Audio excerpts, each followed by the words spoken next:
Ang paglilinis ng kampo. Ikalimang kabanata. Sinabi ng Panginoon kay Moises, "Utusan mo ang mga Israelita na palabasin nila sa kampo ang sinumang may malubhang sakit sa balat, o may lumalabas sa kanyang ari, dahil sa karamdaman, o itinuring siyang marumi, dahil nakahipo siya ng patay. Palabasin ninyo sila, lalaki man o babae, para hindi nila marumihan ang kampo, kung saan ako naninirahang kasama ninyo." Kaya pinalabas ng mga Israelita ang mga ganoong tao sa kampo, ayon sa iniutos ng Panginoon kay Moises. Ang bayad sa ginawan ng masama. Pagkatapos, sinabi ng Panginoon kay Moises, "Sabihin mo sa mga Israelita na kung ang isang lalaki o babae ay sumuway sa gusto ng Panginoon sa pamamagitan ng paggawa ng masama sa kanyang kapwa, nagkasala ang taong iyon. Kailangang aminin niya ang nagawang kasalanan, at kailangang bayaran niya ng buo ang ginawan niya ng masama, at dagdagan ng 20% ang bayad.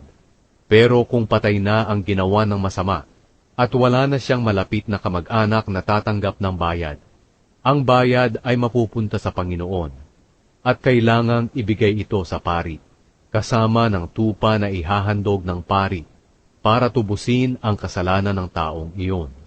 Ang lahat ng banal na regalo na dinadala ng mga Israelita sa mga pari ay magiging pag-aari na ng pari. Magiging pag-aari ng mga pari ang mga banal na handog na ito. Ang parusa sa babaeng nanlalalaki.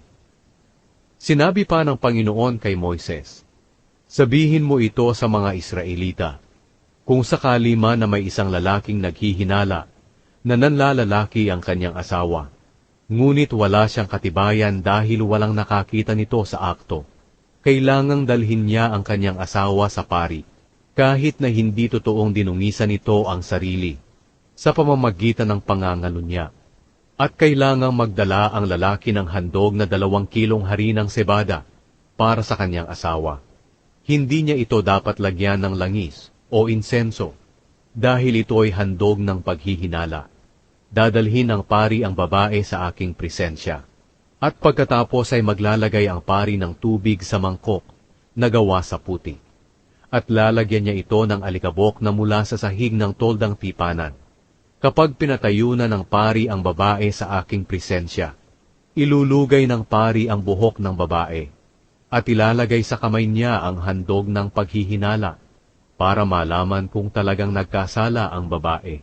Pagkatapos hahawakan ng pari ang mangkok na may mapait na tubig na nagdadala ng sumpa, at pasusumpain niya ang babae at sasabihin sa kanya, "Kung hindi mo dinungisan ang iyong sarili sa pamamagitan ng pakikipagtalik sa ibang lalaki, hindi ka masasaktan ng parusang dala ng tubig na ito. Pero kung dinungisan mo ang iyong sarili sa pamamagitan ng pakikipagtalik sa ibang lalaki na hindi mo asawa, sumusumpa ako na magiging halimbawa sa mga tao ang sumpa ng Diyos sa iyo, at sana'y hindi ka magkaanak. Ang tubig sana na ito na nagdadala ng sumpa ay pumasok sa iyong katawan para hindi ka na magkaanak."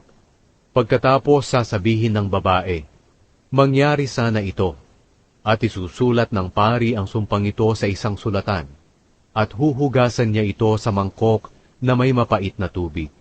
Kapag napainom na sa babae ang mapait na tubig na nagdadala ng sumpa, at kung may kasalanan siya, magiging dahilan ito ng matinding paghihirap niya kung talagang nagkasala siya.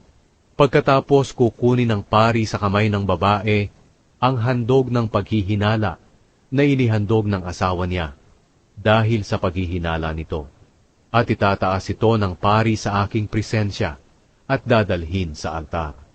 Kukuha ang pari ng isang dakot ng handog na ito upang malaman kung nagkasala nga ang babae o hindi, at susunugin ito sa altar. Pagkatapos ipapainom niya sa babae ang tubig.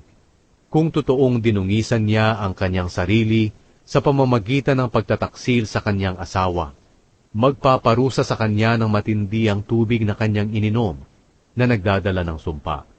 Hindi na siya magkakaanak. at magiging halimbawa sa mga tao ang sumpa ng Diyos sa kanya. Pero kung hindi niya dinungisan ang kanyang sarili, hindi siya masasaktan, at magkakaanak siya. Ito ang kautusan tungkol sa lalaki na naghihinala sa kanyang asawa. Kung nadungisan ng babae ang kanyang sarili sa pamamagitan ng pagtataksil sa kanyang asawa, o naghihinala ang lalaki sa kanyang asawa, na nanlalalaki ito, kailangang patayuin ng pari ang asawa niya sa aking presensya, at ipagawa ang kautusang ito sa kanya. Walang pananagutan ng lalaki, pero may pananagutan ng babae kung nagkasala siya, at magdurusa siya sa kaniyang kasalanan.